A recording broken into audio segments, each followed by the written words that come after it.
Des lumières mystérieuses dans le ciel, des objets métalliques qui traversent les nuages à toute vitesse ou encore des soucoupes volantes, les ovnis ont toujours fasciné et aujourd'hui même les États s'y intéressent de près. Alors cherche-t-on vraiment des extraterrestres? Nous sommes avec Pascal Fechner. Bonjour Pascal. Bonjour à tous.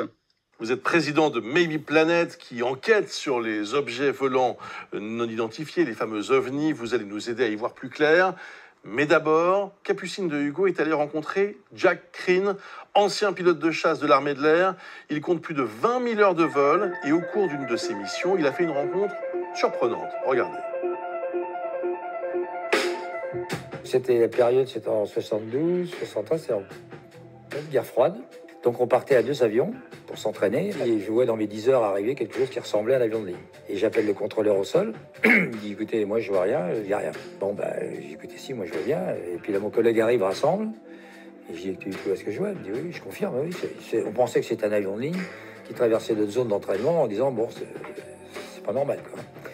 Le contrôleur a dit non, moi j'ai pas du tout de contact radar, donc notre mission s'arrête là, on passe en police du ciel et on va chercher parce que c'est. Et quand on arrive à une distance, mettons à peu près 400 mètres, la chose disparaît. Il dégage à la vitesse de la lumière, quoi. C'était une perception sensorielle.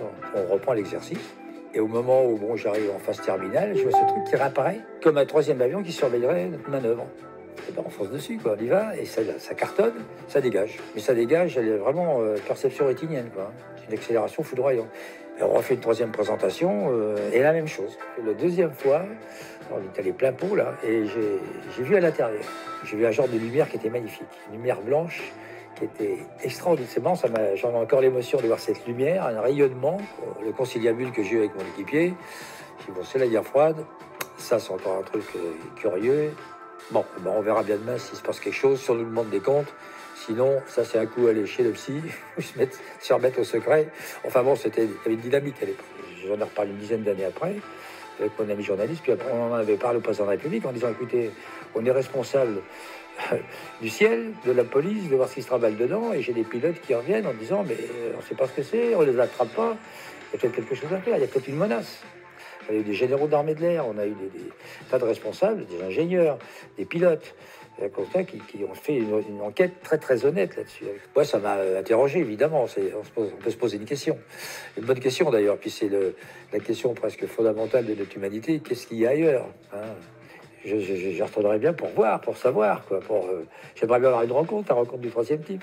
La fascination pour une possible vie extraterrestre, ce n'est pas nouveau bien sûr. Depuis que l'homme a levé la tête vers les étoiles, il s'est demandé s'il était seul dans l'univers.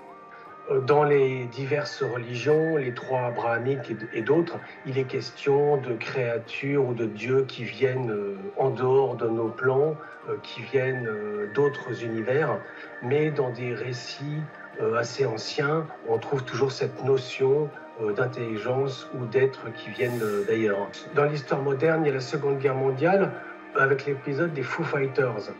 Des aviateurs des forces alliées disaient être poursuivis par des sphères métalliques ou colorées qui pourchassaient leurs avions à la même vitesse et même plus vite que des chasseurs bombardiers de l'époque. Le 24 juin 1947, le pilote Kenneth Arnold, en survolant le mont Rainier, dit avoir croisé une formation de 9 objets inconnus et se déplaçant à une vitesse faramineuse de 2000 km/h, soit 2 fois plus que le meilleur chasseur de l'époque. Et ces affaires sont très bien documentées parce qu'on a eu des témoignages de scientifiques, de pilotes, d'ingénieurs, de notables, ce qui leur donne une forte crédibilité. Pendant très longtemps, les ovnis étaient vus comme un sujet réservé aux doux rêveurs et puis même, disons-le franchement, aux illuminés. Et pourtant, en France, des centaines de signalements sont étudiés chaque année, très officiellement, par le GEPAN, un organisme public qui dépend du Centre national d'études spatiales. Écoutez. L'an dernier, on a eu beaucoup de signalements, de l'ordre de 1200. Et sur ces 1200, on n'en a généré que 180 en témoignages à analyser pour faire un cas. Donc nous, c'est de comprendre qu'est-ce qui est étrange et on essaye de l'expliquer. Donc un témoin doit remplir un questionnaire technique et on a des questions donc d'abord du témoin, de connaître le témoin, de connaître les conditions d'observation. Après, on a des questions de type plus technique.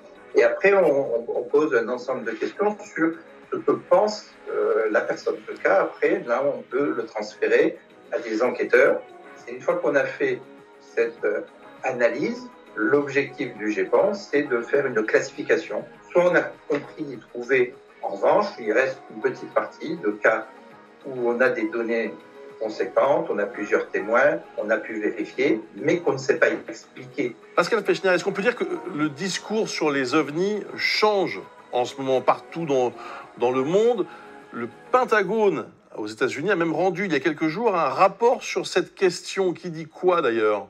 Le rapport est assez fin. On s'attendait à un rapport vraiment très très léger puisqu'il fait 6 pages. Mais ce qui est indiqué dans ce rapport, c'est que sur 144 cas qui ont été observés, enfin qui ont été étudiés, eh bien, il y a bien une réalité physique au phénomène, et ça c'est tout à fait nouveau. Et concrètement, le rapport conclut en disant qu'il y a un problème de collecte des données et qu'il serait peut-être sain pour sécuriser tout ce qui est sécurité nationale, bien de s'y pencher de façon peut-être un peu plus objective et peut-être de déstigmatiser le domaine qui est peut-être pas si farfelu que ça. En France également, on tente de comprendre. Pendant 8 ans, une commission regroupant des spécialistes de la défense aérienne, des ingénieurs, des astronautes, a passé en revue des décennies de phénomènes aérospatiaux inexpliqués. Regardez. On se focalise d'abord sur des cas qui ont déjà été recensés, mais qui n'aboutissent pas à une conclusion qui est claire. Bon, les cas les plus récalcitrants en quelque sorte.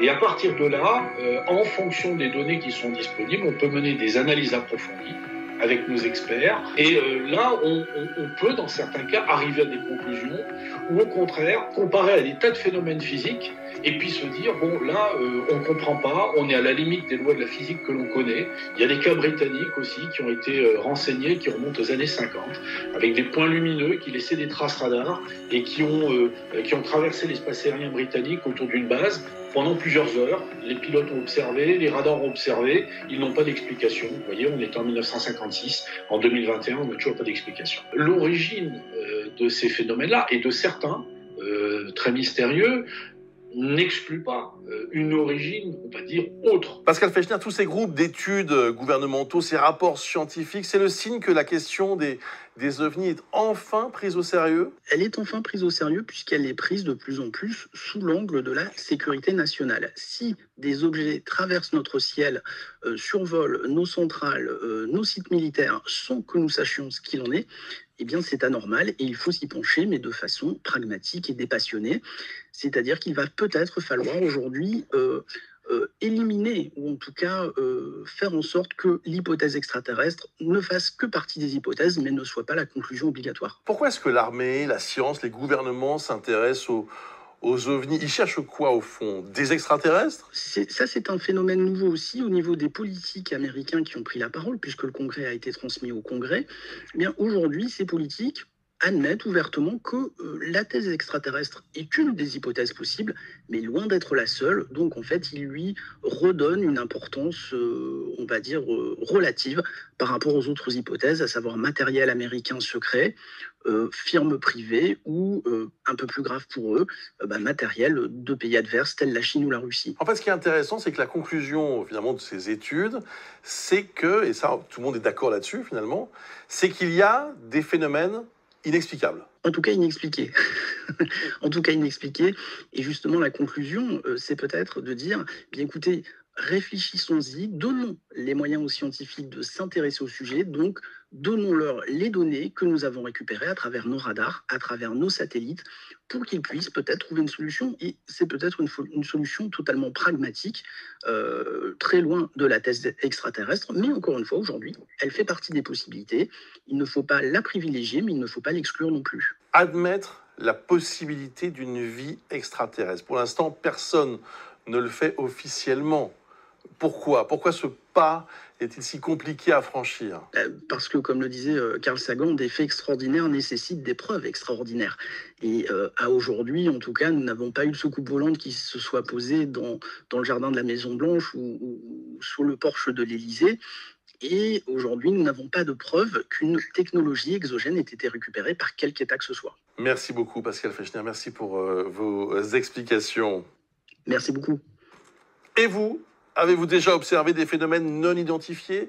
Croyez-vous à la possibilité d'une vie extraterrestre? N'hésitez pas à liker, à commenter, à partager. N'oubliez pas que l'info est votre ami.